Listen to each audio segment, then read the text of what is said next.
Hi guys, welcome back to இன்னொரு புது video. இன்னைக்கு நம்ம எதை பற்றி பார்க்க போகிறோம்னா, ஒரு ப்ராப்பராக ஒரு கூகுள் ஃபார்ம் எப்படி கிரியேட் பண்ணுறது அப்படிங்கிறத இந்த வீடியோவில் பார்க்க போகிறோம். ஓகே, இந்த கூகுள் ஃபார்ம் வந்து எது கிரியேட் பண்ணுவாங்கன்னா, சர்வே எடுக்கிறதுக்கு, கொஷினை ரெடி பண்ணுறதுக்கு, அதே மாதிரி ரிசர்ச் ப்ரோக்ராம் டேட்டாலாம் கலெக்ட் பண்ணுறதுக்கு வந்து இந்த கூகுள் ஃபார்ம் யூஸ் பண்ணுவாங்க.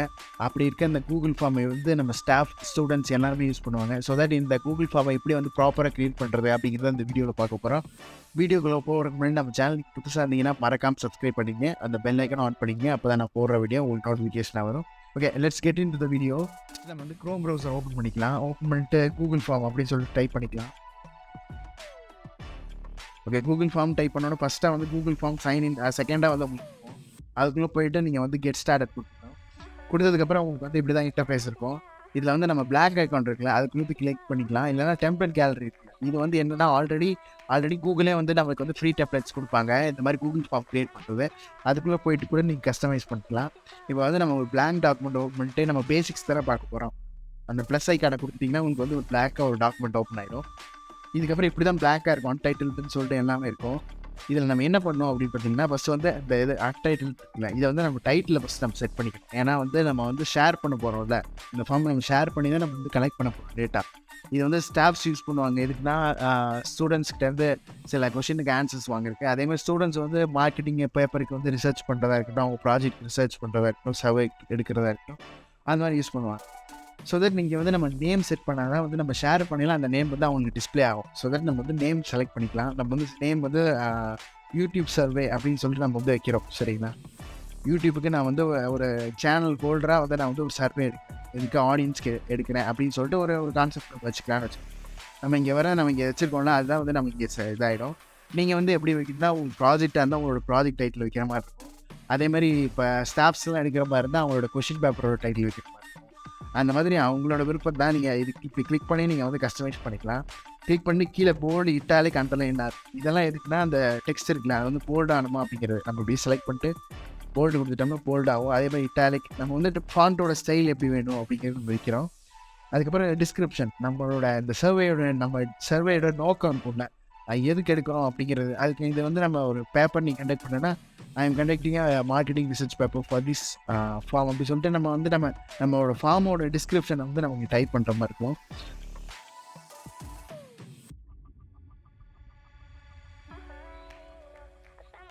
ஒரு பேசிக்காக நம்ம ஒரு டிஸ்கிரிப்ஷன் கொடுத்துருப்போம். எதுக்குன்னா, நாங்கள் எங்கள் வீடியோவோட சர்வே எடுக்கிற மாதிரி நான் இதுக்கப்புறம் கீழே வந்து அன்டைட்டில் கொஷின், இதுதான் நம்ம கொஷின். இதுக்கப்புறம் தான் நம்ம என்னென்ன கொஷின்ஸ் கேட்க போகிறோம், எதை பற்றி நம்ம டேட்டா கலெக்ட் பண்ண போகிறோம் அப்படிங்கிறத பொறுத்து இந்த அன்டைட்டில் கொஷின் இருக்குல்ல, அதில் வந்து கொஷின் நம்ம வந்து டைப் பண்ணிக்கலாம். நம்மளோட என்ன ஃபஸ்ட்டு கொஷின் நம்ம வைக்கணும்னு நினைக்கிறோமோ, ஃபஸ்ட்டு வந்து நம்ம நேம் வச்சுக்கிறோம்னு வச்சுக்கோங்க.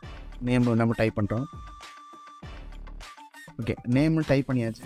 டைப் பண்ணதுக்கப்புறம் இங்கே ஷார்ட் ஆன்சர் இருக்குல்ல, இது எதுக்குன்னா நம்மளோட ஆன்சர், அதாவது நம்ம வந்து அவங்க நமக்கு வந்து ஒரு ரெஸ்பான்ஸ் பண்ணுவாங்கல்ல, அது வந்து இப்போ நம்ம நேமாக கொடுத்தோம்னா அவங்களுக்கு வந்து டெக்ஸ்ட் ஆன்சரில் தான் பண்ணுவாங்க. ஏன்னா அவங்களோட பேர் இப்படி இருக்கோ, அதை வந்து நம்ம டெக்ஸ்ட் ஆன்சர் தான் பண்ணுவோம். இன்கேஸ் நீங்கள் வந்து சூஸ் மாதிரி ஒரு கொஷின் கேட்குறீங்கன்னா, நீங்கள் சைடில் போயிட்டு செலக்ட் பண்ணுறது வந்து மல்டிபிள் சாய்ஸ் அப்படின்னு கொடுக்கணும். இதே வந்து செக் பாக்ஸ் கொடுத்தீங்கனாலும் அவங்க வந்து டிக் பண்ணுறது தான், உங்களோட ஆப்ஷன்ஸ் டிக் பண்ணுறது தான். அது எப்படிங்கிறத அடுத்தது பார்க்கலாம். இப்போ நம்ம ஷார்ட் ஆன்சர் கொடுத்துட்டோம்னா மினிமமாக நம்ம வந்து ஒரு 100 கேரக்டருக்குள்ளே வந்து நம்ம டைப் பண்ணுற மாதிரி இருக்கும் நேமு. இதே பேராகிராஃப் கொடுத்திங்கன்னா அவங்க வந்து அன்லிமிட்டடாக அவங்களோட எவ்வளோ பெரிய கண்டென்ட் அப்படிங்கிறது வந்து அதாவது வந்து நம்ம வந்து ஒரு ஒப்பீனியன் கேட்குறோம் அப்படிங்கிறதுனா நம்ம பேராகிராஃப் அப்படின்னு நம்ம கொடுத்து நம்ம வந்து ஒரு 1000 வேர்ட்ஸ்க்கோ நம்ம வந்து ஒப்பீனியன் கேட்கலாம். இப்போ நம்ம நேமுங்கிறதே மேக்ஸிமம் எல்லாருக்கும் வந்து ஒரு 20 கேரக்டர்ஸ்குள்ளே தான் இருக்கும். ஸோ தட் நம்ம ஷார்ட் ஆன்சர் நம்ம கிளிக் பண்ணியிருக்கோம். இதுக்கப்புறம் இதெல்லாம் இது எல்லாமே வந்து நமக்கு சாய்ஸ் தான். இது வந்து நம்ம கொஷினை பொறுத்து இப்போ நம்ம ஆட் பண்ணிட்டோம்ல, இதுக்கப்புறம் ஷார்ட் ஆன்சரை வந்து அவங்க கிளிக் பண்ணிட்டு வந்து அவங்க வந்து ஆன்சர் சொல்கிற மாதிரி இருக்கும், அதாவது ரெஸ்பான்ஸ் பண்ணுற மாதிரி இருக்கும். இப்போ நம்ம வந்து இந்த ரெக்வயர்டுன்னு ஒரு ஆப்ஷன் இருக்குல்ல, இது எதுக்கு அப்படின்னு பார்த்துட்டிங்கன்னா, அவங்க வந்து அந்த ஆன்சர் கன்ஃபார்மாக பதில் சொல்லி ஆகணும் அப்படிங்கிறக்காண்டி இந்த ஆன்சர். இதை வந்து நம்ம அதுக்கு ஆன்சர் பண்ணாமல் அவங்க வந்து சப்மிட் கொடுத்துட்டாங்கன்னா சப்மிட் ஆகிடும். இதே நம்ம ரெக்வயர்டு ஆன் பண்ணிவிட்டு நம்ம கொடுத்துட்டோம்னா ஒரு ஸ்டார் சிம்பிள் வந்து இந்த கொஷினுக்கு மேலே வரும். இருங்க, நான் இதை வந்து ப்ரிவ்யூ காட்டுறேன் பாருங்க. இந்த ஐஐ காட்டுறதுல இது எதுக்கு நம்ம ப்ரிவ்யூ பார்க்குறேன். ஸோ தட் ப்ரிவ்யூ கொடுத்ததுக்கப்புறம் இப்படி தான் நமக்கு வந்து இப்போ க்ரியேட் பண்ணியிருக்க வரைக்கும் இப்படி தான் வரும் இந்த ஸ்டார் ஐகான் இருக்குல்ல. ஸோ தட் இவங்க வந்து இந்த ஆன்சருக்கு வந்து அவங்க டைப் பண்ணிவிட்டு சப்மிட் கொடுக்குறதுக்கு முன்னாடி டைப் பண்ணாமல் பண்ணாங்கன்னா பண்ண முடியாது. ஸோ தட் நம்ம வந்து ரெக்வயர்டு கம்பல்சரியாக நீங்கள் கொடுத்தாகணும் அப்படிங்கிறக்கான இந்த ரெக்வயர்டு ஆப்ஷன் கொடுக்குறோம். இதுதான். இதுக்கப்புறம் இதை வந்து நம்ம டூப்ளிகேட் எடுக்கிறோம். அந்த கொஷின் இருக்குல்ல, இந்த கொஷினை வந்து நம்ம டூப்ளிகேட் கொடுக்குறோம். இல்லைனா இந்த கொஷின் வேணாம் அப்படிங்கிறச்சிங்கன்னா நீங்கள் டெலீட் பண்ணிக்கலாம். ஓகே, நமக்கு நேம் போதும். நேமுக்கு அப்புறம் இப்போ வந்து நம்ம மல்டிபிள் சாய்ஸ் கொஷினை எப்படி கிரியேட் பண்ணுறது அப்படிங்கிறத பார்க்கலாம். கொஷின் நம்ம கிரியேட் பண்ணுறது கூட ஆட் ப்ளஸ் ஐக்கான் இருக்குல்ல, இதை கொடுத்து தான் நம்ம ஒரு கொஷின் ரெடி பண்ணோம். ஏன்னா வந்து இதே நீ டூப்ளிகேட் கொடுத்தீங்கன்னா நேமே வந்து திருப்பி கொடுத்துக்கிட்டேன். ஸோ தட் நம்ம வந்து ஒரு கொஷின் தான் ரெடி பண்ண போகிறோம். ஓகே, நம்ம வர ஒரு கொஷின் டைப் பண்ணிக்கலாம். ஓகே, நம்ம வந்து ஒரு கொஷின் டைப் பண்ணியாச்சு. Are you interested in our video அப்படின்னு சொல்லி ஒரு கொஷின் டைப் பண்ணிட்டு நம்ம கொஷின் மார்க் வச்சிட்டோம். வச்சதுக்கப்புறம் இதுக்கு வந்து ஆப்ஷன்ஸ் கேட்கும். ஏன்னா நம்ம வந்து மல்டிபிள் சாய்ஸ் கொடுத்துருக்கோம். இதே நீங்கள் செக் பாக்ஸ் கொடுத்தீங்கன்னா அதே மாதிரி நீங்கள் வந்து ஒவ்வொரு ஆப்ஷனாக வந்து நீங்கள் பண்ணிங்கன்னா அவங்க வந்து டிக் கொடுக்குற மாதிரி இருக்கும். நம்ம வந்து மல்டிபிள் சாய்ஸ் சேம் தான். இங்கே வந்து நான் உங்களுக்கு டாட் இருக்க போது அது வந்து நம்ம செக் பாக்ஸ் இருக்குது. இதேமாதிரி ட்ராப் டவுனும் நீங்கள் கொடுத்துக்கலாம். இப்போ நான் வந்து மல்டிபிள் சாய்ஸ் கொடுத்துருக்கேன். இப்போ நம்ம இந்த கொஷின் செலக்ட் பண்ணியாச்சு. அது பண்ணதுக்கப்புறம் ஆப்ஷன் ஒன்று இருக்கும். அதில் வந்து நம்ம ஆப்ஷன்ஸை வரிசையாக ஆட் ஆப்ஷன் கொடுத்து நம்ம வந்து வருஷம் தான் நம்ம ஆப்ஷனை வந்து ஆட் பண்ணுற மாதிரி இருக்கும். இப்போ நம்ம எஸ்ன்னு ஒன்று ஆட் பண்ணுறோம். அதே மாதிரி வந்து நெக்ஸ்ட் நோ அப்படின்னு சொல்லிட்டு ஒன்று ஆட் பண்ணிப்போம். அதுக்கப்புறம் இன்னொரு ஆப்ஷன், தேர்ட் ஆப்ஷன் மேபி அப்படின்னு சொல்லிட்டு நம்ம ஆட் பண்ணுறோம்னு இந்த 3 ஆப்ஷன் ஆட் இந்த 3 ஆப்ஷன் வந்து நமக்கு எந்த இடத்துல இருக்கணும், அதாவது இந்த நோ வந்து நமக்கு மேலே இருக்கும் அப்படின்னு வச்சுன்னா இதை வந்து இந்த அந்த டாட்டாக இருக்குல்ல அந்த இடத்துல கிளிக் பண்ணி இதை நீங்கள் மேலே ஸ்கேல் பண்ணிங்கன்னா உங்களுக்கு வந்து மேலே இருக்கும். அதை வந்து நீங்கள் ட்ராக் பண்ணிக்கலாம். ட்ராக் பண்ணி நமக்கு எந்த இடத்துல இதே மாதிரி இதுவும் நம்ம ரெக்வயர்ட் கொடுத்துட்டோம்னா கம்பல்சரி அந்த கொஸ்டினுக்கு அவன் வந்து ஆன்சர் பண்ணியே ஆகணும் அப்படின்னு சொல்லி நம்ம கொடுக்குறது. ஸோ நீங்கள் வந்து உங்களுக்கு வந்து ஒரு ஃபோட்டோ ஐக்கான் இருக்கும். என்னென்னா கொஷினை வந்து எதை பற்றி அப்படின்னு நம்ம வந்து அவங்களுக்கு எக்ஸ்பிளைன் பண்ணணும். கொஷினாக அவங்களுக்கு புரியல, ஒரு இமேஜை வச்சு நம்ம கொஷின் கேட்க போகிறோம் அப்படின்னு நினச்சிங்கன்னா இங்கே வந்து இமேஜ் கொடுத்து நம்ம வந்து ஒரு இமேஜை ட்ராக் அண்ட் ட்ராப் பண்ணி கூட நம்ம வந்து கேட்டுக்கலாம். ஓகே, இதை நீங்கள் ட்ராக் அண்ட் ட்ராப் பண்ணிக்கலாம். இதுக்கப்புறம் நம்ம வந்து இந்த ஃபோட்டோஸ் நமக்கு இப்போதைக்கு வேணாம் அப்படின்னு சொல்லிட்டு நம்ம வந்து ஃபஸ்ட்டாக நம்ம பண்ணியிருப்போம்ல, இந்த ஃபஸ்ட்டாக பண்ண இடத்துல நம்ம வந்து ஒரு இமேஜ் ஆட் பண்ணணும். ஏன்னா இந்த ப்ராஜெக்ட் எதை பற்றி அப்படின்னு சொல்லிட்டு நம்ம ஒரு இமேஜ் ஆட் பண்ண வச்சோம்னா அதுவும் ஆட் இமேஜ் கொடுத்து அந்த கொஷின் ஆட் பண்ணிக்கலாம். நீங்கள் எந்த கொஷின் நீங்கள் வந்து கிளிக் பண்ணுறீங்களோ அந்த இது கிளிக் பண்ணணும் உங்களுக்கு வந்து சைடில் வந்து இமேஜ் ஆப்ஷன் காட்டும். அதேமாதிரி வீடியோ ஆப்ஷன் காட்டும். நீங்கள் வந்து இந்த கொஷினை வந்து நம்ம வீடியோவாக நம்ம வந்து டிஸ்பிளே பண்ணணும்னு நினச்சோம்னா கொடுக்கலாம். அதே மாதிரி டெக்ஸ்ட் கொடுக்கலாம். அதே மாதிரி இம்போர்ட், அதாவது கொஷின்ஸை வந்து இம்போர்ட் பண்ணுறது, ஆட் கொஷின் கொடுக்குறதா வந்து நம்ம நெக்ஸ்ட் கொஷினை ஆட் பண்ணுறது. இதெல்லாம் வந்து நமக்கு வந்து ஒவ்வொன்றும் ஒரு ஆப்ஷன்ஸு. இதை வச்சு தான் நம்ம வந்து புதுசாக கொஷினை வந்து நம்ம க்ரியேட் பண்ணோம். இப்போ நம்ம வந்து நெக்ஸ்ட்டாக ஒரு கொஷின் ரெடி பண்ணிக்கலாம். ஒரு கொஷினே நான் டைப் பண்ணுறேன். இது வந்து நம்ம கொஷின் வச்சுக்கோங்க. இதே மாதிரி option, second option, third option, fourth option அப்படின்னு சொல்லிட்டு நம்ம 4 ஆப்ஷன் வைக்கிறோம். இதே மாதிரி நம்ம வந்து செக் பாக்ஸ் கொடுக்குறோம். கொடுத்ததுக்கப்புறம் இதையும் நம்ம க்ரியேட் பண்ணிட்டு ரெக்வயர்ட் அப்படின்னு சொல்லிட்டு இதோட ப்ரிவ்யூ எப்படி பாருங்கள். ஓகே, இதுதான் நம்மளோட ப்ரிவ்யூ. நம்ம ப்ரிவ்யூ காட்டையில் இது வந்து நமக்கு வந்து நம்ம வந்து மல்டிபிள் சாய்ஸ் கொடுத்தோம். அதாவது வந்து நம்ம ஒன்று தான் நம்ம செலக்ட் பண்ணுற மாதிரி இருக்கும். இதே நம்ம டிக் பாக்ஸ் கொடுத்தோம்னா 2, 3 தான் நம்ம செலக்ட் பண்ணுற மாதிரி இருக்கும்.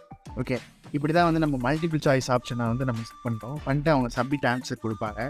இதுதான் வந்து நம்ம வந்து கொஷின்ஸ் ஆட் பண்ணுற வழி. இதுக்கப்புறம் நமக்கு வந்து ரெஸ்பான்ஸ்ன்னு இருக்குல்ல, இதில் நம்ம போனோம்னா நம்ம வந்து கலெக்ட் ஆகிது ரெஸ்பான்ஸ்லாம் வரும். இப்போ வந்து நம்ம ஒரு ஆன்சர் நம்ம கிளிக் பண்ணுறோம்.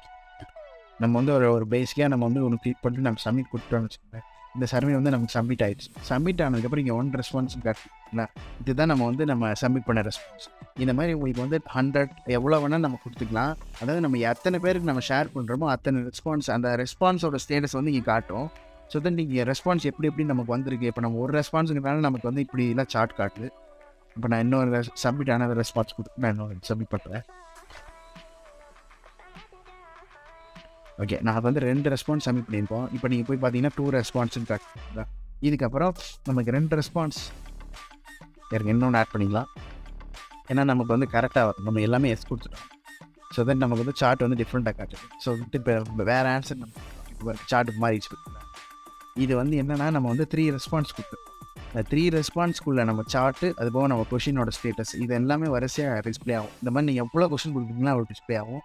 இதுக்கப்புறம் அக்செப்டிங் ரெஸ்பான்ஸ் இருக்குல்ல, இந்த ஆப்ஷன் எதுக்குன்னா நீங்கள் இன்கேஸ் வந்து நீங்கள் ரெஸ்பான்ஸ் ரெடி பண்ணியிருக்கீங்க, அதாவது ஒரு ஃபார்ம் ரெடி பண்ணிவிட்டு உங்கள் ஃப்ரெண்ட்ஸ் ஷேர் பண்ணிங்க. ஷேர் பண்ணதுக்கப்புறம் ஒரு 100 டேட்டா கலெக்ட் பண்ணுன்னு சொல்லிட்டு உங்கள் ஸ்டாஃப் சொல்லியிருக்காங்கன்னு வச்சுக்கோங்களேன். 100 டேட்டா கலெக்ட் ஆகிடுச்சு. கலெக்ட் ஆனதுக்கப்புறம் நம்ம வந்து சில ஃப்ரெண்ட்ஸ் வந்து அதுக்கப்புறம் பார்த்துட்டு ரெஸ்பான்ஸ் பண்ணுறாங்க அப்படின்னா 100க்கு மேலே போய். ஸோ அது நம்மளோட டேட்டா வந்து நம்மளுக்கு வந்து எக்ஸல் ஷீட்டில் சேஞ்ச் ஆகிட்டே இருக்குது.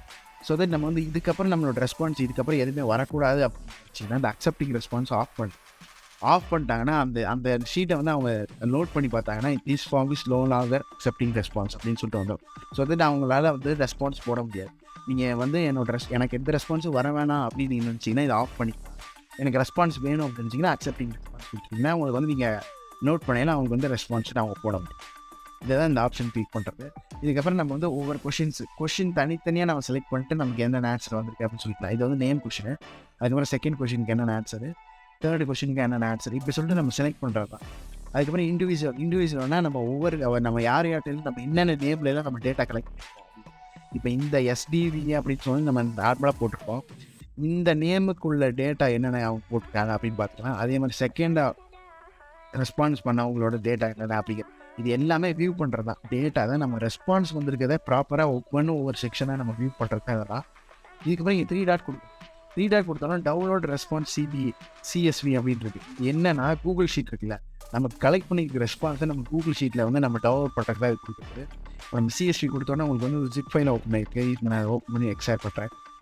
ஓகே, இப்போ இதை வந்து நான் ஓப்பன் பண்ணுறேன்னு வச்சுங்களேன். உங்களுக்கு எக்ஸல் ஷீட்டில் வந்து உங்களுக்கு வந்து நீங்கள் கலெக்ட் பண்ணியிருக்கீங்க டேட்டா, அது உங்களுக்கு ஓப்பன் ஆகும். பார்த்தீங்கன்னா நம்மளோட டைம் ஸ்டாம்ப் என்னென்ன அப்படிங்கிறது, அதே மாதிரி நேமு, அதே மாதிரி நம்மளோட கொஷின் அப்படியே வந்து நம்ம எத்தனை கொஷின் பண்ணியிருக்கோமோ அப்படியே வரிசையாக வரும். இதெல்லாம் நம்ம கலெக்ட் பண்ணியிருக்க டேட்டா வந்து நம்ம வந்து எக்ஸல் ஷீட்டாக நம்ம வந்து ஸ்டாஃப்ஸ் கொடுக்கணும், இல்லை நம்ம வந்து இதை வச்சு நம்ம ஒரு பை சார்ட் ரெடி பண்ணோம் அப்படின்னு நினச்சோம்னா இதுக்குள்ளே போய்ட்டு இன்சர்ட்குள்ளே போய்ட்டு பை சார்ட்லாம் ரெடி பண்ணுவாங்க. அதுக்கு தான் அந்த ஆப்ஷனு.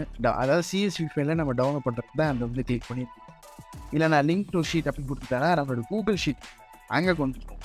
நம்ம வந்து டவுன்லோட் கொடுத்தோம்னா தனியாக ஒரு ஃபைலாக டவுன்லோட் ஆகும். இல்லை லிங்க் டு ஷீட் கொடுத்தீங்கன்னா உங்களுக்கு வந்து இதே ரெஸ்பான்ஸ் வந்து உங்களுக்கு ஸ்ப்ரெட்ஷீட்டாக உங்களுக்கு கிரியேட் ஆகும். இன்னொரு டேர்மில் இப்போ பாருங்கள் ஓப்பன் ஆகிடுச்சு பார்த்தீங்களா. உங்களுக்கு வந்து அது அந்த ஸ்ப்ரெட்ஷீட்டாக வந்து உங்களுக்கு கூகுள் ஃபார்ம்லேயே ஓப்பன் ஆகும். இல்லை நான் வந்து எக்ஸலில் தான் ஓப்பன் வச்சிங்கன்னா நீங்கள் அப்படி பண்ணிக்கலாம்.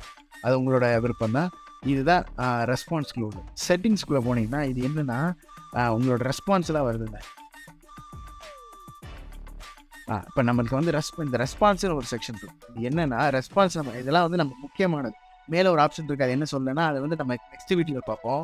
இந்த வீடியோவில் நம்ம வந்து பேசிக்காக ஒன்று வந்து நம்ம கலெக்ட் பண்ணுறது, நம்ம சென்ட் பண்ணுறது, நம்ம ரெஸ்பான்ஸை கலெக்ட் பண்ண இந்த மாதிரி தான் நம்ம பேசிக்ஸ் தான் பார்க்குறோம். இதுக்கப்புறம் கீழே ரெஸ்பான்ஸ்ன்னு சொல்லிட்டு ஒரு செக்ஷன் இருக்கும். இது எதுக்குன்னா நம்ம வந்து நம்மளோட ரெஸ்பான்ஸ் பண்ணுறவங்க இமெயில் ஐடி நமக்கு வேணுமா வேணாமா அப்படின்னு செலக்ட் பண்ணுறது, வெரிஃபைடா இல்லை ரெஸ்பாண்டட் இன்புட்டா அப்படிங்கிறது. இல்லை ஒரு இமெயில் ஐடி இருந்துச்சு ஒருத்தர் ஒரு ரெஸ்பான்ஸ் மட்டும் தான் பண்ணணும் அப்படின்னு நினச்சிங்கன்னா இதை ஆன் பண்ணிக்கலாம். இந்த மாதிரி நம்ம வந்து நம்ம கலெக்ட் பண்ணுற டேட்டாவை டிஃப்ரெண்ட்டாக, அதாவது வந்து எப்படி நம்ம இமெயிலை வந்து நம்ம அதாவது இமெயிலில் வந்து ஒவ்வொருத்தங்கள்ட்டருந்தும் நம்ம ஒவ்வொரு டேட்டா நம்ம அவங்க டைப் பண்ணுவாங்களே அவங்கள்ட்ட நம்ம இமெயிலை கிராப் பண்ணிக்கிறது, யார் வந்து இந்த டேட்டாவை ஃபில் பண்ணுறது அப்படின்னு நம்ம தெரிஞ்சுக்கிறதுக்கான இமெயிலை கிராப் பண்ணிக்கிறதுக்கான இந்த ஆப்ஷன். இதை தான் ஒரு ப்ராப்பராக ஒரு கூகுள் ஃபார்ம் வந்து இந்த ரெடி பண்ணுற ஒரு மெத்தடு. இதுக்கப்புறம் நீங்கள் தீம் போய்ட்டு நமக்கு என்னென்ன தீம் வேணும், இந்த டெக்ஸ்ட்டோட ஃபாண்ட் என்ன வேணும் அப்படின்னு நீங்கள் சேஞ்ச் பண்ணிக்கிறது உங்களோட விருப்பம். இப்போ நம்ம செலக்ட் பண்ணுறோம்ல, இது ஒவ்வொன்றும் ஒரு நம்ம கொஷினுக்கு என்னென்ன வரணும், மேலே ஹெட்டருக்கு என்னென்ன வரணும் அப்படிங்கிறது. இப்போ நம்ம வந்து இதுக்குள்ளே போய்ட்டு பிளாக் கொடுத்துட்டோம்னா கொஷினோட ஃபாண்ட் மாறும். அதேமாதிரி ஆப்ஷன்ஸ் இருக்குல்ல, இந்த டெக்ஸ்ட்டு அதோட ஆப்ஷன் என்னவாக இருக்கணும் அப்படிங்கிறது நம்ம கிளிக் பண்ணோம்னா இங்கே மாறும். இது வந்து ஆப்ஷனுக்கு உள்ளது டெக்ஸ்ட்டு, இந்த கொஷினுக்கு உள்ளது இந்த இது, அதே மாதிரி நம்ம மேலே உள்ள ஹெட்டருக்கு உள்ளது இது மாதிரி இதோட சைஸ் சின்னது பண்ணுறது ஃபுல்லாமே நம்ம வந்து கஸ்டமைஸ் பண்ணிக்கலாம். இது கொடுக்கலாம் நம்ம வந்து கலர் சேஞ்ச் பண்ணிக்கலாம். இது எல்லாமே கஸ்டமைஸ் பண்ணுற ஆப்ஷன் தான். பேக்ரவுண்ட் என்ன கலரில் இருக்கணும் அப்படின்னு இதெல்லாம் நம்ம ஒரு இது ரெடி பண்ணுறோம். அதாவது வந்து நம்ம தீமை நம்ம செட் பண்ணி வச்சுக்கிறோம். இதை வந்து நம்ம ப்ரிவ்யூ கொடுத்தோம்னா பார்க்கலாம். நம்ம தப்பாக எதுவும் பண்ணிட்டோம் அப்படின்னா நம்ம அன்டோ ஆப்ஷன் இருக்குது, அதே மாதிரி ரீடோ ஆப்ஷன் இருக்குது. இப்போ வந்து நம்ம இதை வந்து நம்ம க்ரியேட் பண்ணியாச்சு. இதை வந்து நம்ம ஃப்ரெண்ட்ஸ் அண்ட் ஃபேமிலிக்கு நம்ம ஷேர் பண்ணணும். எப்படி ஷேர் பண்ணலாம் அப்படின்னா சென்டு கொடுத்தோன்னே உங்களுக்கு செகண்டாக வந்து உங்களுக்கு லிங்க்னு ஒரு ஆப்ஷன் இருக்குல்ல, அதுக்கு நம்ம லிங்க் ஆப்ஷன் கொடுத்து இந்த யூஆர்எல் நீங்கள் காப்பி பண்ணிவிட்டு அவங்க வந்து அவங்களுக்கு நீ சென்ட் பண்ணலாம். இல்லைனா எனக்கு வந்து சின்ன யூஆர்எல் வேணுன்னா ஷார்ட்டர் யூஆர்எல் கொடுத்து கூட நீங்கள் சென்ட் பண்ணிக்கலாம். 2 யூஆர்எலுமே ஒரே ரெஸ்பான்ஸ் தான் உங்களுக்கு ரீடர் டைப் விட்டு போகும். இந்த ரெஸ்பான்ஸ் இருக்குல்ல, நம்ம வந்து காப்பி கொடுத்துட்டோம்னா காப்பி மேலே டு நாட் கலெக்ட் இல்லை. இதுதான் நான் சொன்னேன் இமெயில் அட்ரஸ் அவங்கள்ட்ட கலெக்ட் பண்ணுமா வேணாமா அப்படின்னு நம்ம செட் பண்ணுறோம். டு நாட் கலெக்ட் கொடுத்தீங்கன்னா அவங்க வந்து வெறும் ரெஸ்பான்ஸ் மட்டும் போடுவாங்க. யார் எந்த இமெயில் ஐடியில் போட்டிருக்காங்க நமக்கு கண்டுபிடிக்கும். இதே நீங்கள் வந்து கொடுத்துட்டு நீங்கள் டு நாட் வந்து மாற்றி வேறு ஏதாவது கொடுத்தீங்கன்னா உங்களுக்கு வந்து இமெயில் அட்ரஸ் கலெக்ட் ஆகி தான் அவங்களுக்கு வந்து சென்ட் ஆகும். கலெக்ட் ஆகி தான் அவங்க வந்து சப்மிட் பண்ணுவோம். நம்ம வந்து யார் எந்த இமெயில் ஐடியிலேருந்து வந்துருக்கு அப்படின்னு சொல்லி நம்ம வந்து பார்த்துக்கலாம். இப்போ வந்து இதை நம்ம வந்து காப்பி பண்ணியாச்சு. காப்பி பண்ணிவிட்டு நம்ம கீபோர்டில் சேவ் ஆகிடுச்சுல, இதுக்கப்புறம் நம்ம சோஷியல் மீடியா நம்ம வாட்ஸ்அப்பில் சென்ட் பண்ணி அவங்க வந்து டேட்டா கலெக்ட் பண்ணிக்கலாம். ஓகே, அதே மாதிரி இந்த நம்ம கலெக்ட் பண்ணியிருக்க டேட்டா ஃபைல் இருக்குல்ல, அதை வந்து நம்ம பிரிண்ட் பண்ணணும்னு நினச்சோன்னா பிரிண்ட் பண்ணுற ஆப்ஷன் இருக்குது. இதை நம்ம அதாவது இந்த சர்வே இருக்குல்ல, இந்த சர்வேவே வந்து நம்ம இன்னொரு காப்பி எடுக்கணும் அப்படின்னா நான் காப்பி கொடுக்கலாம். ஆட் கொலாபரேட்டர்ஸ் கொடுத்து நம்ம வந்து வேறு யாராவது எடிட் பண்ணுற மாதிரி, அதாவது இந்த ஃபார்மே வந்து வேறு யாராவது ஆன்லைனில் எடிட் பண்ணுற மாதிரி நம்ம செட் பண்ணலாம். இது எல்லாமே இந்த கூகுள் ஃபார்மை நான் தொலைச்சிட்டேன்ப்பா, திடீர்னு இந்த லிங்க் தொலைஞ்சிருச்சுப்பா, எப்படிப்பா கண்டுபிடிக்கிறது அப்படின்னு நீங்கள் யோசிச்சுட்டு இருந்தீங்கன்னா ஒன்றும் இல்லை. உங்களோட கூகுள் அக்கௌண்ட் லாகின் இருக்கும்ல, ஜஸ்ட் உங்களோட கூகுள் டிரைவ் இருக்குல்ல, கூகுள் டிரைவ்க்குள்ளே போனீங்கன்னா உங்களோட ஃபார்ம் ரெடியாக இருக்கும். இங்கே பாருங்க, இங்கே உங்களுக்கு மேலே போட்டுருக்கு all changes saved in drive போட்டுருக்குல்ல. இது என்னென்னா உங்களோட டிரைவ் இருக்குல்ல, உங்கள் டிரைவில் வந்து இது எல்லாமே சேவ் ஆகும். உங்களோட அதாவது உங்களோட எக்ஸல் ஷீட் நான் சொன்னேன், அந்த ஸ்ப்ரெட் ஷீட்டும் சரி, அதேமாதிரி உங்கள் ரெஸ்பான்ஸும் சரி. நீங்கள் ஜஸ்ட் அதை டபுள் கிளிக் பண்ணி உங்களோட சர்வே ஓப்பன் பண்ணிக்கலாம். இதுதான் வந்து நம்ம ஒரு கூகுள் ஃபார்மை க்ரியேட் பண்ணுறதுக்கான மெத்தடு. ஓகே, இந்த வீடியோ பிடிச்சிருந்துச்சான்னு லைக் பண்ணுங்கள். நெக்ஸ்ட் இந்த வீடியோ போடலான்னு சொல்லிட்டு கமெண்ட் பண்ணுங்கள். நம்ம சேனல் நீங்கள் புதுசாக இருந்தீங்கன்னா மறக்காமல் சப்ஸ்கிரைப் பண்ணிவிட்டு அந்த பெல் ஐக்கனை ஆன் பண்ணிக்கங்க. அப்போ தான் நான் போடுற வீடியோ உங்களுக்கு நோட்டிஃபிகேஷன் வரும். உங்களை அடுத்த வீடியோவில் சந்திக்கிறேன் கைஸ். பாய்.